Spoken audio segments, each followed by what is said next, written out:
Hey there, Sharon Horne-Ellstrom here. Welcome to day 9 of our Get Your Goals annual challenge. Yesterday we talked about the different 9 areas and aspects of the life framework that I like to use. Let's see if we can see this. It's a great graphic, right? Physical, mental, emotional, spiritual, financial, relationships, contribution, and then I added communication and confidence a couple of years ago because to me they are key foundational areas. I know if I increase and improve my confidence, or I improve or increase my communication skills, then I'm going to get better results in other areas and aspects of my life, if not all of the other areas and aspects of my life. So that's my graphic. We'll see that a lot this year unless I choose to make a new one, which I may very well feel like I'm being creative and crafty someday. And I've got a lot of different tools and exercises that I made Mad Lib, Ad Lib graphics for just to make them easier to understand and see as we're going through the challenge. Well, yesterday we ranked and prioritized the 9 different areas and aspects of our life. And here's mine. You can see I did it too. My top 3 are physical, relationships, and contribution. And those are very different than they've been in the past. When I was younger, when I was building my family and supporting my family, finances was in the top 3 all the time, as was relationships. Relationships have been in the top 3 of mine for a lot of my life. And then physical, not until, and I hate to admit this, 2010, did I actually, and on and off throughout the decades, I paid attention to my health and my physical well-being. But for the most part, in my 30s and my 40s, until I hit 50 and dropped dead, I didn't pay any attention to my health. I was busy focusing on finances, focusing on building businesses, focusing on raising my kids, and creating the life that I thought I should be creating. And that's a big difference between what we think we should be doing and what we actually is right for us to be doing. And that's a little distinction. But boy, when you got the word should in there, you have to, whenever I catch myself using the word should, now I should do this, I should, participate in this particular course or group or event. And I ask myself, what makes me think I should do it? Do I want to do it? Do I feel like it's the right thing for me? Is it in alignment with my goals and objectives and my long-term vision of where I'm taking my life and how I want to live and show up in the world? Or do I think I should be doing it because other people would think highly of me, or whatever reason it might be? So today what we're going to do is we're going to take those same 9 areas and aspects of the life framework. This life framework, like I mentioned earlier, you may have another life framework that you choose to use instead of this. This is just the one I use. I was working with a woman a couple of years ago, and their life framework had like 18 things.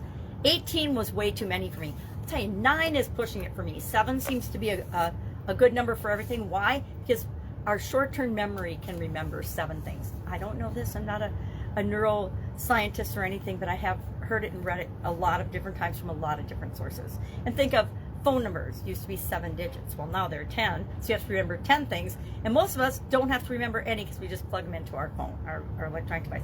So what we're going to do today is we're going to take each of these different areas and we're going to think about them individually. And we're going to ask ourselves on a scale of 1 to 10, how do I think I'm doing right now in that area? Now we're going to get rater bias and all these other things that happen when we rate things. But what we're trying to do is take a really subjective thing like, how am I feeling overall about my life physically? How am I feeling overall about my life mentally, emotionally, spiritually, financially, with respect to relationships, communication, confidence, contribution, on a scale of 1 to 10. 10 is absolutely awesome, out of the park, couldn't do any better. It's like when you say something's 100%. Guess what?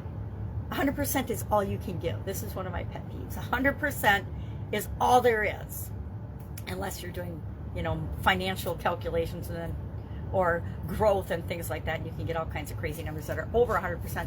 But for the most part, 100% is all of your capacity and all you have to give. So 10 is like 100%. 10 is the absolute be-all and end-all and ultimate. So physically, if you're a 10, you are in the best shape you could ever possibly be in, and you're maintaining that, but however you define it for yourself. If you're a 1, that means you're just going through the motions of being alive. You're probably out of shape, overweight, you don't exercise, don't eat right, don't drink water, drink alcohol, or have another chemical dependency issue. Then you'd be down toward the 1 end of the spectrum. In 2010, I was a 0 because I actually had a sudden cardiac arrest and died. So for a short period of time in 2010, I wasn't even a 1. So that just goes to show you that things change over time. So what we want to do is, on a scale of 1 to 10, rate ourselves on each of these areas and aspects of our life. I haven't done it yet. I've done this exercise a dozen, probably 24 times in the last couple of years, and I've done it, you know, every year up until up until I started doing the challenge. But I just did it for myself because I wanted to see, number one, snapshot of where I am right now, because, and then do I even want to improve it? Like, if I say I am a 7 for emotional well-being and I'm okay with that, maybe I'll just do things to maintain and slowly move me toward a 10, because I'm one of those people that always wants to be a 10 in everything. Am I a 10 in anything? No, I'm totally not. Wish I was, and I don't even know wish I was, because that's kind of like my lifelong thing, is to always be improving and moving toward a 10 in each of those areas and aspects of our life. And it's just like our goals. As we get closer and closer and closer to what we think that our ultimate goal is, we're going to change that goal and move it down the road so that we're continually moving towards something that motivates us and gives us drive and momentum to create the life that we want.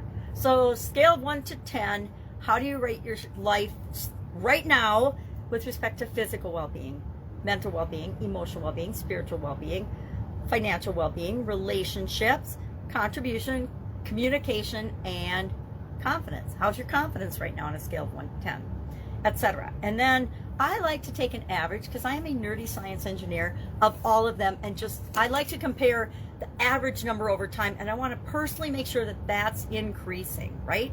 Because sometimes if I look at each area individually, it's like everything else in our life. It goes up and down and up and down. Sometimes, some days I feel really great when I get out of bed. Other days I can barely get out of bed. So if I were to rate my physical well-being every morning, I would get a crazy graph that goes up and down and up and down. But it'll be at an average level. The average and standard deviation and stuff would be at a certain level. And I want to make sure that that's always increasing. Now, I'll admit, since the pandemic, my physical well-being and my physical health has not been where it was prior to the pandemic. And that is all on me by the choices and things that I've done during this period. But it's also on me that I can change those things. All right, that's it. Rate each area and aspect of the life framework for yourself. And I like to put it in my notebook and date it. So if I want to go back and look at it, and I can say, okay, well, here's where I was overall at the beginning of 2023.